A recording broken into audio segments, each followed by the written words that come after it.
Hola, ¿qué tal? Mi nombre es Laura Ortega y el día de hoy vamos a hacer la explicación del examen Mega Simulacro que acaban de aplicar. Vamos a iniciar el apartado de matemáticas con la primera pregunta, que es de aritmética. Y dice, ¿cuál es el resultado de la siguiente operación? Lo que vamos a hacer es seguir la jerarquía de operaciones, la cual nos dice que primero tenemos que resolver los signos de agrupación, en este caso los paréntesis, y dentro de este paréntesis tenemos que seguir el orden de la jerarquía, es decir, primero se hacen multiplicaciones, divisiones, después sumas y restas. En el caso que tenemos en este ejercicio es multiplicación-división al mismo tiempo. Entonces vamos a ver cómo funciona. Lo voy a reescribir como fracción para que ustedes puedan observar qué es lo que está ocurriendo con esta operación, ¿sale? Tendríamos 2 más 3, 4 por 6, entre 12 por 5, menos 2 al cuadrado por 4. ¿Sí? En este caso, lo que vamos a hacer es, podemos resolverlo de dentro del paréntesis y también podríamos resolver, por ejemplo, el exponente. La suma no, porque quedamos que esta se hace hasta el final. Entonces tenemos 2 más 3, 4 por 6, 24. Entre 12, 2. Y menos 2 al cuadrado es menos 4. ¿Sí? Después, 2 más 3, 2 por 5, 10. Y menos 4 por 4, menos 16. Multiplicamos 2 más 3 por 10, 30. Menos 16, esto sería 32 menos 16, que es 16. Por lo cual la respuesta correcta es el inciso C. ¿Cuál es el desarrollo del binomio 3a más 2b a la 4? Esto lo podemos resolver muy fácilmente. Vamos a hacerlo únicamente observando el primer y el último término. Siempre los binomios van a tener el primero y el último a la potencia que dice. Es decir, buscamos que el primer término sea 3a a la 4 y que el último sea 2b a la 4. Elevamos a la 4. 3 por 3 son 9 y 9 por 9, 81. Y a la 4 sería a4. ¿Sí? En el caso del 2 sería 2 por 2, 4 y 4 por 4, 16. Y b a la 4. Eso es lo que tenemos que buscar, que el primer término sea 81 a la 4 y el último 16b a la 4. El 81 se cumple con la a y la b, pero el 16 solo con la a. Y con eso encontramos la respuesta correcta. No es necesario resolver todo el ejercicio de encontrar cada uno de los términos, debido a que podemos hacerlo por descarte. En caso de que lo quieras realizar, recuerda que puedes usar los productos notables o usar el triángulo de Pascal para que sea mucho más fácil de realizar que usando el binomio de Newton. En la expresión 4 más 6x, si x toma el valor de menos 1, ¿cuál es el valor numérico de la expresión? ¿A qué se refiere con eso? A que estamos buscando sustituir x igual a menos 1, ¿sale? Eso es lo que estamos buscando. ¿Cómo lo hacemos? Simplemente ponemos la expresión 4 más 6x y en lugar de poner la x, ponemos el menos 1. 4 más 6 por menos 1. Multiplicamos. 6 por menos 1 es menos 6 y 6 menos 4 es 2, pero negativo. ¿Sale? Entonces la respuesta es el inciso B. ¿Qué valor de x puede tomar la expresión 5x más 2 igual a 6x menos 8? Este es un despeje. Para despejar, lo que hacemos es tomamos los elementos y los pasamos del otro lado de la igualdad con la operación contraria. Además, procuramos dejar todas las x del mismo lado y del otro lado ponemos los números que son constantes. En este caso, el 6x yo lo voy a pasar hacia el otro lado y como está sumando va a pasar restando. En el caso del 2 también va a pasar restando porque estaba sumando, lo cual nos va a dar un resultado de 5x menos 6x es igual a menos 8 menos 2. Esto es menos x es igual a menos 10, pero nosotros queremos el valor de la x positiva, porque nos pregunta qué valor de x, no de menos x, por lo cual tendríamos que quitar ese signo. Y para quitar ese menos, lo podemos hacer positivo. Pero si cambiamos el signo de un lado, también tenemos que cambiar el signo del otro. Es decir, x tiene que ser igual a 10. Por lo cual la respuesta es el inciso D. ¿Cuáles son los valores que puede tomar x en la inecuación 7x más 6 menor que 4x más 3? Se resuelve exactamente igual que el despeje, es decir, vamos a juntar todas las x, los números constantes del otro lado y se pasan con la operación contraria. Lo único que tienen que cuidar en los despejes de inecuaciones es cuando tienen que pasar una multiplicación o división de números negativos. En estos casos se cambia la flechita, ¿sí? Solo eso. Pero en este caso no va a pasar. Vamos a revisar cómo funciona. 4x está sumando, pasa restando, y 6 está sumando, pasa restando. Tendríamos 7x menos 4x es menor que 3 menos 6. Esto nos da un resultado de 3x menor que menos 3. El 3 está multiplicando, va a pasar dividiendo. X es menor que menos 3 entre 3, por lo cual x es menor que menos 1. Y eso es lo que tenemos que buscar en nuestras opciones, que sea menor y que sea con respecto al 1 negativo. Inciso B. Siguiente. ¿Cuál es el valor de f de menos 3 en la función f de x? Este de aquí también es un ejercicio de sustitución. Lo único que tenemos que hacer es, en lugar de escribir x, vamos a escribir menos 3, porque sabemos que dentro del paréntesis va la x y aquí tendríamos un menos 3. ¿Sí? Entonces sería 3 por menos 3 menos 1. Multiplicamos más por menos menos, 3 por 3 son 9, y 9 menos 1, menos 10. Por lo cual la respuesta debe ser el inciso A. En la tiendita de la esquina venden 2 paletas y un refresco en 22 pesos. Si el refresco cuesta el doble de una paleta, ¿cuánto cuesta cada cosa? En este caso podemos plantear nuestras ecuaciones. Dice, 2 paletas, voy a usar las variables P y R respectivamente, 2 paletas y es suma, un refresco, cuestan 22, ¿sí? Pesos. Pero dice que el refresco cuesta, es decir, es igual, el doble de una paleta. ¿Qué podemos hacer aquí? Una sustitución. Tenemos 2P y 2P. Entonces, en lugar de escribir eso, vamos a escribir la R, ¿sí? Tendríamos R más R es igual a 22 pesos, por lo cual 2 refrescos cuestan 22 y un refresco cuesta la mitad, que serían 11, ¿sí? Eso nos descartaría la opción B y la opción D.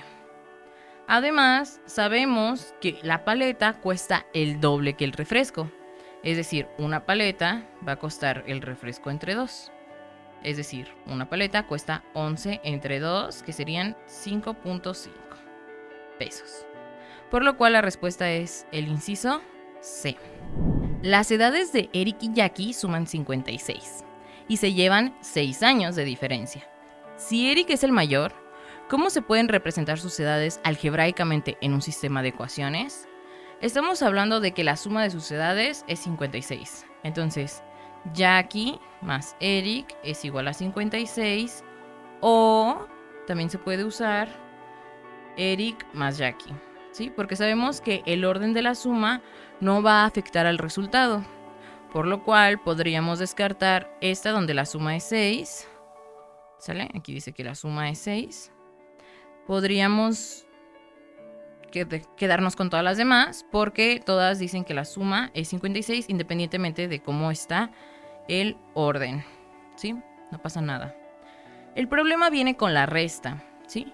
Porque al restar 2 cantidades, para que nos dé un resultado positivo, la resta tiene que ser el mayor menos el menor. Entonces va a ser el mayor menos el menor, ¿sí? En este caso, el mayor dice que es Eric. Sería Eric menos Jackie, nos va a dar la diferencia de la edad, que serían 6 años, ¿sí? Porque las edades son cantidades positivas, ¿sí? Por lo cual, la respuesta es buscar dónde está esta resta y que nos dé 6, que sería en el inciso C, ¿sale? Y esa sería la respuesta correcta. ¿Cuál es un valor posible para x en la siguiente ecuación?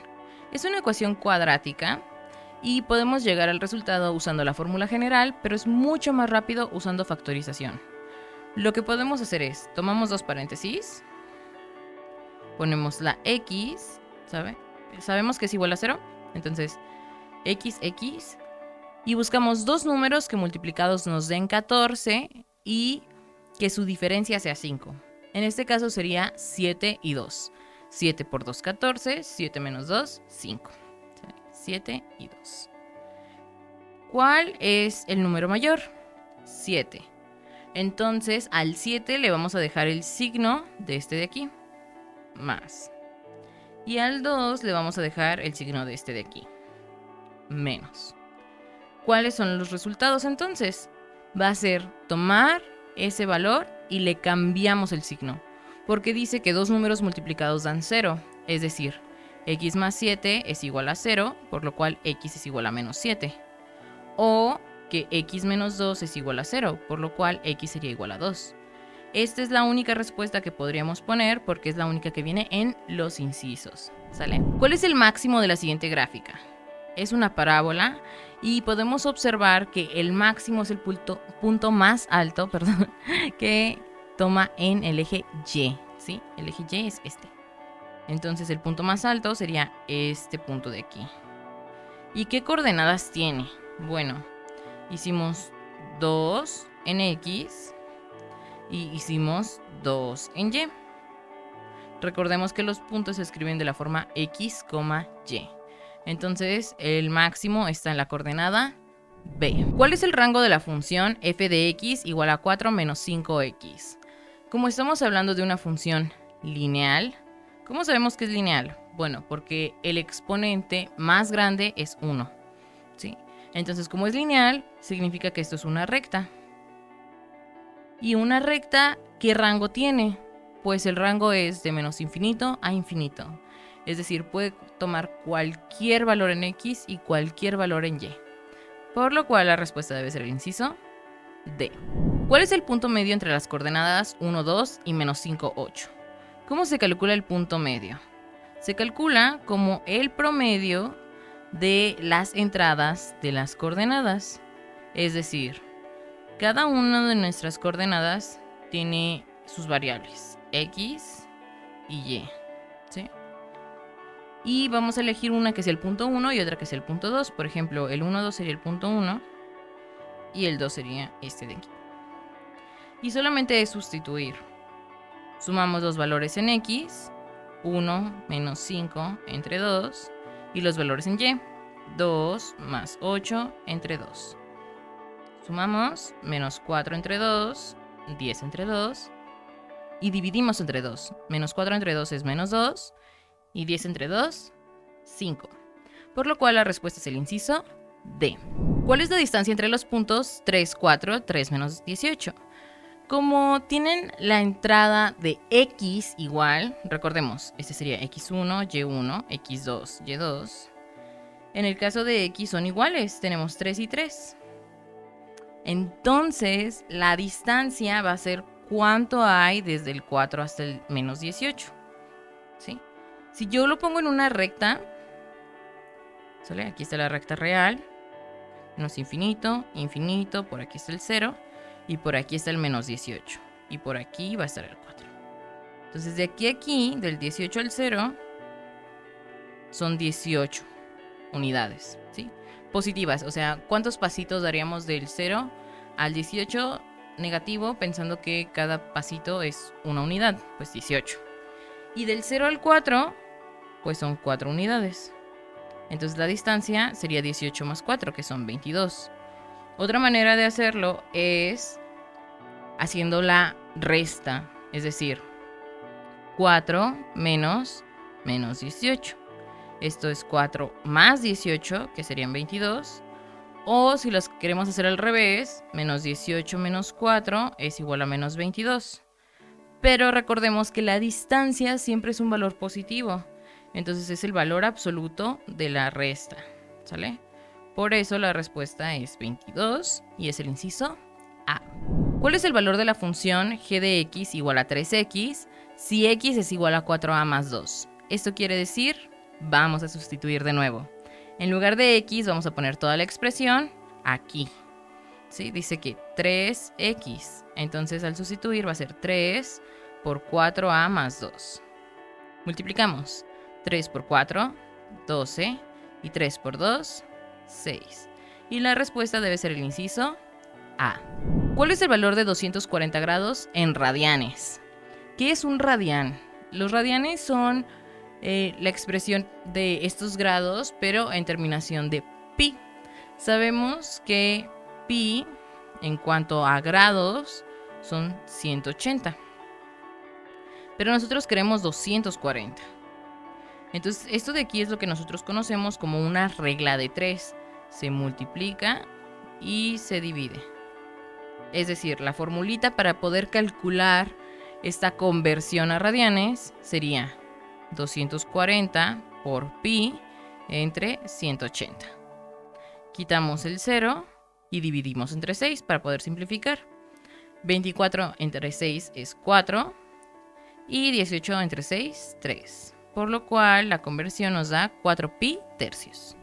¿Cuál es la pendiente de la recta que pasa por las coordenadas 0, 1 y menos 3, 0?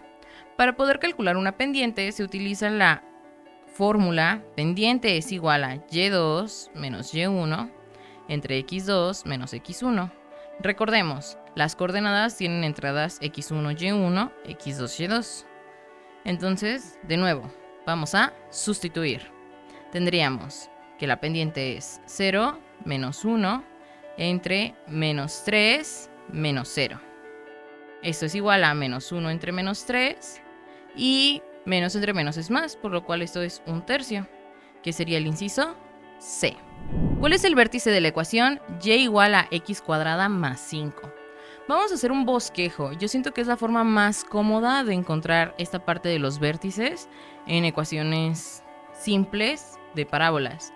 ¿Por qué? Porque usar la fórmula de que no, es que es b entre 2a y que no sé qué, puede ser muy confuso, ¿sí? Entonces vamos a hacer el bosquejo. Si tengo yo aquí un plano cartesiano y x es igual a 0, para x igual a 0, y va a ser igual a 5, ¿cierto? Y si x es igual a 1, y va a ser igual a 6. Y si x es igual a menos 1, y es igual a 6 también. Es decir, pasa aquí y luego sube, ¿sí? Para ambos lados. Esta es la parábola. Y esta coordenada de aquí sería el vértice, que tendría coordenadas 0, 5, que sería el inciso C. ¿Cuál de las siguientes representa una circunferencia centrada en el origen y con radio 6? ¿Cómo escribimos una circunferencia? Es x cuadrada más y cuadrada igual al radio al cuadrado. Si el radio es 6, sería x cuadrada más y cuadrada igual a 36. Y el 36 va a pasar del otro lado restando. X cuadrada más y cuadrada menos 36 es igual a 0 y buscamos esta en las opciones, que sería el inciso B. Otra manera sería hacer descarte. Sabemos que siempre va a ser una suma entre x y y, por lo cual descartamos A. Y también que las dos variables tienen que tener el exponente 2. Eso descartaría la D. Entonces nada más sería ver qué onda con el radio, ¿sale? Recordemos que es al cuadrado, entonces por eso descartaríamos la C y nos quedaríamos con que la respuesta es el inciso B. ¿Cuál es el centro de la siguiente elipse? Observemos que está punteado para que no nos perdamos y está aquí. Ese punto, ¿qué coordenadas tiene? Bueno, dice que del origen caminamos 1 hacia la derecha, es decir, 1 en X. Recordemos que este es X y este es Y. Y caminamos 1 hacia abajo, es decir, menos 1, ¿sí? 1 negativo. Por lo cual, esta sería la coordenada 1 menos 1, que sería el inciso B. Si una circunferencia tiene centro en 1, 0, ¿cuál podría ser una ecuación que la represente? Recordemos, la ecuación de la circunferencia que está centrada fuera del origen es x menos h al cuadrado más y menos k al cuadrado igual al radio al cuadrado con el centro en h, k. ¿Sí? En este caso, observemos que para h tenemos que es igual a 1 y para k es 0. Es decir, esto no va a existir y solo nos vamos a cambiar la h por el 1. X menos 1 al cuadrado más y cuadrada sería el radio al cuadrado, ¿no? Y el radio no importa porque todos son iguales, ¿sí? Entonces solo buscamos que sea x menos 1. Eliminamos b, eliminamos d. Y que la y sea al cuadrado. Es decir, nos quedamos con el inciso A y esa sería nuestra respuesta correcta. ¿Cuál de las siguientes es una ecuación lineal? Recordemos lo que hablamos a la hora del rango de la pregunta que habíamos visto anteriormente. Es decir, que una ecuación lineal siempre va a ser de la forma XY, pero el exponente más grande tiene que ser 1. Entonces descartamos todos los que tengan exponente 2. ¿Sí? Esas no son. Y la respuesta es el inciso A. ¿Cuál es la razón trigonométrica que se realiza al dividir el cateto adyacente entre la hipotenusa? Es decir, si yo tengo un triángulo rectángulo y tengo, por ejemplo, voy a ponerle X para que sea fácil. Este sería mi ángulo X. Yo usaría el cateto de aquí es el cateto opuesto, el cateto de aquí a un lado es el cateto adyacente y la diagonal sería la hipotenusa. Entonces estamos calculando el cateto adyacente entre la hipotenusa y calcular ese valor es el coseno, del ángulo. ¿Por qué? Bueno, cada quien aprende la mnemotecnia que más le guste. A mí me gusta mucho la de la coca y los hielos o la coca y el hipo, pero a muchos les gusta el Socatoa. A mí me gusta esa porque es muy cómoda. Es coca, hielos.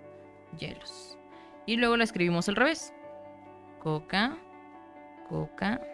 hielos. Y esto nos va a dar un orden, ¿sí? Nos dice, mira, este es el seno, el coseno, la tangente, la cotangente, la secante y la cosecante. Y como dice adyacente entre hipotenusa, es esta de aquí, coseno. Inciso B. Espero que te haya ido muy bien. Ya sé que esta pudo ser la más difícil por la parte de que es trigonometría, pero recuerda que este es un examen diseñado para área 4. Es decir, si tú vas a hacer un examen a área 1, 2 o 3, van a venir más preguntas y van a ser quizás un poquito más difíciles. No necesariamente, pero puede que sí un poquito y puede que ya, dependiendo del área, vengan preguntas de derivadas, integrales, etc. ¿Sale? Entonces, espero que les haya ido muy bien. Cualquier duda nos la pueden dejar en los comentarios y eso sería todo por mi parte. Nos vemos a la próxima. Hola, ¿qué tal? Soy tu profe Juan Carlos y bienvenido al examen Mega Simulacro 2022. Te acompañaré en lo que es esta sección de física. Vamos a comenzar. Primera pregunta. La primera pregunta nos habla de causas de reposo de los cuerpos. Entonces, ya con esta información nosotros podemos detallar esta palabra, reposo. Y de cuerpos. Cuando nosotros hablamos de cuerpos en reposo y mantienen condiciones de equilibrio en donde no hay aceleración y la velocidad es constante, lo que nos da la clave es que pues nada cambia, ¿no? Son cuerpos en reposo que no tienen aceleración, nada, se quedan ahí. Entonces se quedan ahí de forma que, pues se dice que se quedan ahí de forma estática. Es decir, la opción C. La estática nos habla de eso, el reposo de unos cuerpos. Cinemática y dinámica no puede ser porque estos cuerpos deben estar en movimiento. Al igual, pues claro, en la segunda ley de Newton. Nos habla de la potencia de un consumo de un refrigerador. Entonces, al hablarnos de potencia, debemos recordar la ecuación de la potencia. Pero esta es una potencia eléctrica porque nos está hablando de potencias. Vamos a insertar la palabra potencia. Y nos está hablando de diferencia de potencial, es decir, voltaje. Nosotros ya tenemos lo que es voltaje y lo que es potencia. Tenemos que nosotros recordar la ecuación que las relaciona. Estas variables se relacionan mediante W es igual a V por I. Es decir, potencia es igual al voltaje por la corriente. Recuerda que la I es la corriente. Entonces, nosotros queremos saber qué variable. Nosotros queremos saber la corriente. Entonces, para saber la corriente tenemos que despejarla de la ecuación que ya escribimos. ¿Cómo se despeja la corriente? Pues entonces la corriente I debería ser igual a W sobre V. El valor de W en este problema lo encerramos de color azul, es 110. Entonces vamos a poner 110 entre el valor del voltaje. El valor del voltaje, ¿cuánto era? 250. Al hacer esa división, ya es cosa de cada quien, como sabemos hacer divisiones, nos resulta el inciso A, que la corriente debe ser igual a 0.44 amperes. La pregunta 3 nos habla de un esquiador. Va a bajar, pero se va a despreciar ciertas cosas, ¿no? Normalmente en los problemas de física se desprecia la resistencia del aire porque pues no lo vamos a incluir en los cálculos, así como lo que es la fricción. Entonces si vamos a ignorar esas dos cosas, ¿qué datos tenemos? Tenemos una velocidad, ¿no? La velocidad que es igual a 20 metros sobre segundo. Aquí está. ¿Qué otro dato tenemos? Tenemos una altura que de hecho es la que nos está preguntando, porque si te fijas todas las respuestas están en metros, nos habla de una altura en metros, ¿no? Tenemos la altura ahí que desconocemos y también nosotros tenemos lo que es la gravedad. Entonces, ¿dónde está la gravedad? Aquí está, te dice que la gravedad la sumas como 9.8 metros sobre segundo al cuadrado. Entonces nosotros tenemos, ¿qué más? Nosotros también tenemos lo que es una velocidad P. Por lo general se dice que la velocidad al final pues es la velocidad final. Aquí tenemos encerrado en rojo lo que es la velocidad final y al principio lo que es la velocidad inicial. Entonces, ¿qué ecuación nos relaciona velocidad inicial y velocidad final para preguntarnos o usar lo que es la variable de la altura? Pues bueno, sí hay una. Si recordarás de tus clases, tenemos que la velocidad final, lo voy a escribir aquí, velocidad final como v sub f es igual a, debe estar al cuadrado. Velocidad final al cuadrado es igual a la velocidad inicial al cuadrado más 2 veces el producto de la gravedad por la altura. Pero te fijas que la velocidad inicial es 0, entonces nosotros podemos quitar este elemento de ahí para que al final nos quede la ecuación que voy a poner aquí abajo. La ecuación quedaría como la velocidad final al cuadrado es igual a 2 veces la gravedad. La gravedad, ¿cuánto dijimos que es? 9.8. Y esto va a multiplicar a la altura. Y pues bueno, ¿por qué no sustituimos de una vez lo que es la velocidad final? La velocidad final es 20, ¿no? Entonces velocidad final es esta, pero al cuadrado, ¿cuánto sería? 20 al cuadrado. Pues serían 400, ¿no? Por lo que la ecuación resultaría como 400 es igual a, ¿cuánto es 2 por 9.8? Pues 19.6. Y esto está multiplicando a lo que es la h, ¿verdad? Pero pues esta h yo la quiero despejar, entonces todo esto de aquí lo voy a pasar dividiendo. Por lo que podemos hacer o expresar que aquí estaba la h y la vamos a despejar. Por lo que nos quedaría, en la parte de aquí lo voy a escribir, nos quedaría 400 es igual a h, pero este 400 va a estar dividido entre 19.6. Ahora tenemos que encontrar un valor de h que más o menos multiplicado por 19.6 nos dé 400 o hacer esta división. Yo aconsejaría que desde aquí nos preguntemos, bueno, 400 es como 20 por 20, ¿no? Entonces, si este no es 20, es un poquito menos, pues este tiene que ser un poquito más de 20, ¿no? Si no te encuentras bien con esta forma lógica de resolverlo, pues simplemente la división, ¿no? Pero ese también es un consejo que te puedo dar. Ve, 20 por 20 es 400. Si este número es menor que 20, este debe ser un poquito mayor a 20, ¿no? Para que se equilibre y sea 400. Si te fijas, ya podemos ir eliminando ciertas opciones si seguimos este método sin hacer tanta operación. Por ejemplo, este no es 20. Este es 20 exactos, pero dije que debe ser un poquito más de 20, así que tampoco puede ser. Y como dije que puede ser un poquito más de 20, este es menor. Entonces, sin necesidad de hacer esa división, yo ya sé que la respuesta es inciso B, 20.41. Ya si quieres comprobarlo, pues haz esta división. Vamos a pasar ahora a lo que es el siguiente problema, el problema 4.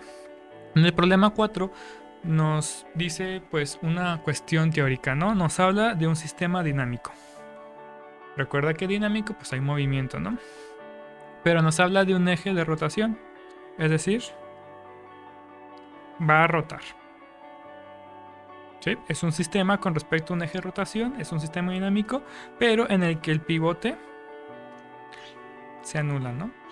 Vas a decir, pivote y rotación aquí es lo mismo. Sí, recuerda que te está diciendo, con respecto a un eje de rotación o pivote se anula. Quiere decir que esta rotación va a estar o no va a estar. Pues no va a estar, se va a anular. Entonces, como un sistema dinámico de suma de torcas, la rotación se va a anular, entonces podemos ya ver en las opciones quién nos está hablando de eso, ¿no? Un sistema de rotación que se va a anular, pues cuando se anulan esta suma de torcas, nosotros tendríamos que es un sistema que se encuentra en equilibrio. Siempre recuerden muchachos, recuerda que si un sistema nos habla de que se anulan o que encuentran el equilibrio, pues son prácticamente sinónimos. Podrías confundirlo con la opción C, el sistema se encuentra en equilibrio traslacional, pero no se está trasladando. ¿Qué está haciendo? Se supone que es un sistema rotacional. Entonces, por eso nos debemos ir más por lo que es el inciso D. Si te fijas, inciso C, inciso D habla de lo mismo, equilibrio, porque se anula, ¿de acuerdo? Sin embargo, recuerda que estamos hablando de eje de rotación. ¿Sale? Por eso es que es 4, inciso D. Vamos a pasar al problema 5. En el problema 5 es un enunciado, también nos habla acerca de alguna teoría, ¿no? Aquí tenemos para ejemplificar una fórmula que se relaciona mucho con este texto. Nos habla de la fuerza de atracción entre dos cuerpos y que es directamente proporcional al producto. Esta es la fórmula. Tenemos el producto de las masas M1 y M2. Inversamente proporcional, es decir, abajo en la división debe ir al cuadrado de la distancia, que significa r cuadrada en esta imagen. Ahora bien, si ya recordarás esta imagen descrita en este problema, ¿a qué te suena? Tenemos dos planetas, o al menos un planeta y un cuerpo celeste. Sin embargo, esta ley contiene esa palabra clave, ¿no? Planetas. O gravitación podría ser, ¿no? Se le conocía antiguamente como la ley de la gravitación de los planetas, pero pues actualmente se le conoce como ley de gravitación universal, ¿no? Estos dos se van a atraer con cierta proporcionalidad de acuerdo a sus masas y a su distancia. Entonces, esta ley es el inciso C, ley de gravitación universal. Donde, dato curioso, esta G pues es la G de la misma gravitación. En el problema 6 me está hablando de una prensa hidráulica. Una prensa hidráulica puede elevar un peso, ¿no? Vamos a ver que este peso es de 20.000 newtons. Newtons pues es la fuerza, ¿no? A una altura de 3 metros en medio minuto. Entonces tenemos lo que es esta fuerza, tenemos lo que es una distancia o altura, que en este caso pues lo podemos englobar como distancia. Y tenemos lo que es tiempo. Y tenemos otro dato que es gravedad. Entonces tenemos fuerza, distancia, tiempo y gravedad. Podemos nosotros ya con estas letras que nosotros decimos que son variables, tenemos la F, D, T y G, podemos construir una ecuación. Si recuerdas, hay una ecuación de la mecánica que nos habla precisamente de esta potencia que nos está pidiendo. La potencia, lo voy a poner aquí, la potencia va a ser igual a la fuerza por la distancia, vamos a ponerlo con otras cosas, la fuerza por la distancia, por la gravedad, entre el tiempo. Este tiempo, recuerda, va a estar en segundos, la gravedad en estas unidades que te está poniendo aquí. Como la gravedad está en segundos cuadrados, el tiempo también tiene que estar en segundos. Mucho ojo a eso porque es lo que más nos afecta en este problema. Considerar este medio minuto como los segundos que representa. Ahora bien, esta potencia que me pide el problema P va a ser igual a la fuerza. La fuerza ya dijimos que es de 20.000. Vamos a excluir de esta notación lo que son las unidades. Vamos a poner tal cual newtons, porque sabemos que el newton está en unidades de metros, segundos, kilogramos, unidades internacionales. Ahora vamos a ver, tenemos 20.000 que va a multiplicar la distancia que es de 3 metros, que va a multiplicar a 9.8, y todo esto se va a dividir entre el tiempo. Dijimos que el tiempo iba a ser en 3 segundos, ¿y cuántos segundos es medio minuto? Pues 30. Pero ojo, ¿qué acabo de hacer aquí? Yo ya estoy acostumbrado a tratar la gravedad como 9.8, pero este problema puede ser más sencillo para no manejar decimales. Por eso es que te está diciendo, oye, ¿sabes qué? Asume la gravedad como un 10. Entonces, esto de aquí lo puedo poner tal cual como un por 10. Esto facilita mucho más las cosas. De hecho, es a propósito para que, ¿qué? Para que veas que 3 por 10 es 30. 3 por 10 es 30 y yo lo elimino con el 30 de abajo. Para nada más conservar esta cantidad, 20.000. Entonces la potencia en watts va a ser 20.000. Así ya me evito yo multiplicar 20.000 por 3 por 10 y dividirlo entre 30. Por lo que la respuesta correcta deberían ser 20.000 watts. El problema 7. El problema 7 también es un problema teórico y tenemos aquí una imagen que nos puede ayudar mucho en la resolución o al menos en la explicación. Recuerda siempre que los problemas teóricos los debes tú pasar a tu mente e imaginarlos, ¿no? Lo más gráfico que se pueda. Aquí nos está diciendo sobre una propiedad de la materia que expresa numéricamente la facilidad de una sustancia, o sea, cualquier cuerpo, una sustancia puede ser, ¿no? Puede ser agua, puede ser metal, etcétera. Una sustancia para transmitir el calor entre dos puntos espaciales, o sea, que se encuentren en el espacio, ¿no? Entonces nosotros tenemos un material que en este caso se ejemplifica con un metal y pues tenemos dos puntos, ¿no? Uno en cada extremo. ¿Cómo se va a transferir el calor? Pues bueno, tenemos que esto va a ser un calor, pero ¿cómo se va a transmitir? ¿Qué propiedades la materia de esta sustancia lo permite? ¿El calor específico? No, el calor específico es para elevar la temperatura, no tanto para conducir. Ya ves, conducir. ¿Cómo vamos a conducir el calor? Transmitir es un sinónimo en este caso de conducir. Como cuando calientas un metal de un extremo y te quema en el otro. Este calor se está conduciendo, ¿no? Entonces, ¿qué opción? Con esta palabra me representa lo que es la palabra conductividad. Pues ahí está, inciso B. Conductividad está conduciendo. Conductividad térmica, así se le llama esta propiedad que consiste en pasar calor de un extremo a otro. ¿Sale? Por eso es que en la 7 es el inciso B. Vamos a pasar ahora ya, nomás nos quedan el 8, el 9 y el 10. Vamos a pasar al problema 8, que también es teórico. Este problema ya lo leíste y se resuelve de la manera más sencilla. Cuando se tratan de oscilaciones perpendiculares, recuerda siempre, si tenemos oscilaciones, yo luego lo represento con OSC para no escribir toda la palabra. Es una técnica que te recomiendo utilizar. Si es una oscilación y luego es perpendicular, recuerda que es cuando se atraviesa, ¿no? Es decir, una línea perpendicular puede hacer eso. Cuando tenemos oscilaciones perpendiculares, yo lo represento entonces como oscilaciones y le pongo una tachecita o una cruz. Yo sé que es una oscilación perpendicular. Cuando yo veo en un problema que me están hablando de oscilaciones perpendiculares, yo directamente lo relaciono con ondas transversales. En tu clase de física verás o viste que las ondas, cuando se propagan de forma transversal, estas ocurren con oscilaciones perpendiculares. Caso contrario, cuando estas oscilaciones ocurren de manera en dirección a la que está yendo esta onda, se le conoce como longitudinales, que es el caso contrario. Pero siempre, recuerda, siempre, oscilaciones perpendiculares son transversales, o al revés, oscilaciones transversales son perpendiculares. Pasando al siguiente problema, se tienen dos tuberías. Bien, este problema puede resultar un poquito largo para aquellos que no tenemos tanta práctica en flujos a través de tuberías, ¿no? Vamos a rescatar aquí los datos más importantes y vamos a señalar en el mapa qué datos se encuentran en qué lugar para poder saber qué tenemos que hacer.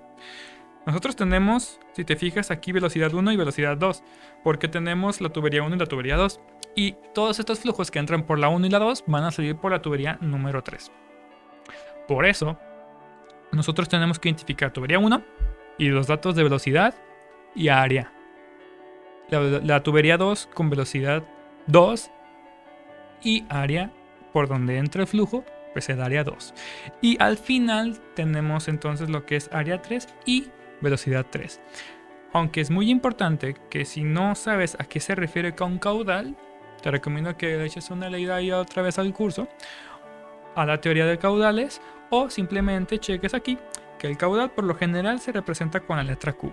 Y el caudal siempre va a ser, cuando hablamos de estos flujos, va a ser el área por la que está atravesando ese flujo multiplicado por la velocidad que tiene.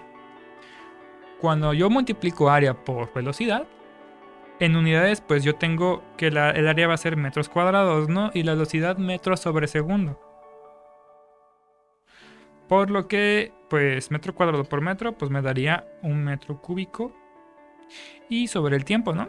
Es decir, el caudal tiene unidades de metros cúbicos sobre segundo. Por eso te fijas que en las opciones, todas las opciones tienen metros cúbicos sobre segundo. A eso queremos llegar. Entonces, ¿qué tenemos que hacer? Pues tenemos que encontrar el caudal 1. Tenemos que encontrar el caudal 2. Y tenemos que encontrar el caudal 3. Ahora bien, te preguntarás, ok, ya voy a encontrar el caudal 1, ya voy a encontrar el caudal 2, ¿cómo encuentro el caudal 3? Pues cuando nosotros tenemos un flujo que está uno por arriba y se une con uno que está por abajo, este flujo se trata como un flujo paralelo. ¿Y qué significa esto? Pues que si yo tengo aquí el caudal número 1 y aquí tengo el caudal número 2, el caudal número 3, que es el caudal que me va a preguntar el problema, que está aquí, el caudal número 3 va a ser igual a la suma del caudal 1 más el caudal 2, siempre y cuando se encuentre como aquí, paralelos, ¿no? Y después se unen. Entonces hay que encontrar, ya sabemos que tenemos que encontrar el caudal 1 y el caudal 2. Es decir, multiplicar el área de aquí por la velocidad de aquí y sumarla con el producto del área y la velocidad de aquí. Entonces está sencillo, tenemos que encontrar nada más ambas áreas y ambas velocidades. ¿Nos la da? Veamos. Nos da ancho y profundo. Dos longitudes que multiplicadas me dan área. Entonces ya tengo subrayado en azul el área 1. La multiplicación es 5 por 6. ¿Cuánto es 5 por 6? 30, ¿no? Entonces el caudal 1 va a ser igual a 30 porque es el área, pero multiplicado ¿por qué? Veamos, con color morado vamos a señalar la velocidad, 2.5 metros sobre segundo, entonces va a ser 30 por 2.5. Entonces ya tenemos el caudal 1, 30 por 2.5, ¿cuánto es? En efecto va a ser 75. Ya tenemos la primera parte. Vamos entonces ahora con la parte de abajo. El caudal 2, yo voy a señalar con verde los datos que me proporciona el área. Me habla de un ancho de 10 y una profundidad de 3. Mira, 10 por 3, ¿cuánto es? 30. Ahora vamos a encontrar la velocidad con color amarillo. ¿Dónde está la velocidad 2? Aquí está, ¿no? Son 3 metros sobre segundo. Entonces vamos a multiplicar esto por 3. ¿Cuánto es 30 por 3? Es 90. Ya tenemos lo que es el caudal 1 igual a 75 y el caudal 2 igual a 90. Ahora bien, tenemos que sumar cuánto es 90 más 75 para encontrar el caudal final. Pues el caudal 3 va a ser, así es, el caudal 3 va a ser 165. Ya, como un paso para ahorrarte, si ya sabías que este era 75 y 90, no tienes que hacer la suma, solo tienes que empezar a eliminar estos porque no te sirven. Sabes que va a ser la suma y este también es menor. Por descarte también era 165. Pero ahí está, recuerda, caudal, área por velocidad. Tenemos dos caudales paralelos y se van a sumar para encontrar el caudal tercero. Aquí tenemos en el problema 10 una cuestión un poquito teórica en la que te ejemplifico con imágenes. Nos está hablando de un fenómeno. En física estudiamos fenómenos. Habla sobre la luz. Habla sobre la luz de onda como partícula. Sabemos que en física la luz se trata como onda y se trata como partícula. ¿Por qué? Porque, bueno, tiene algunas propiedades, ¿no? Vamos a encontrar en estas opciones las propiedades que hacen que la luz tenga esa propiedad de ser partícula como onda. Veamos, estos fenómenos, ¿qué serían? Pues bueno, polarización y resonancia no tienen nada que ver, eso es conforme se percibe la luz. Nota aquí que cuando yo tengo una luz, se puede prestar como si fuese una partícula, porque esta partícula es como si se reflejara en un material y rebotara, como en un espejo, como en un vidrio. La luz entra y refleja. Este de aquí hace que la luz se comporte como una especie de partícula, ¿no? Porque está rebotando en un material. Entonces este de aquí, al ser un rebote, produce que la luz se refleje. Y también como onda, la luz pasa por un medio, lo que es aire, por así decirse, y luego incide, entra en otro medio. En este caso puede ser agua, puede ser aceite, otro medio que no sea el aire en el que ya estaba. Cuando esta onda entra en otro medio diferente, su velocidad cambia y su dirección también. Esto de aquí se le llama refracción, por lo que la opción que representa la respuesta correcta en el problema 10 es una que hable de la refracción y de la reflexión. Esto vendría a ser lo que es el inciso A. Y eso fue todo. Síguenos para más contenido y por favor deja tus comentarios si algún problema te resultó en particular difícil. Mucho éxito.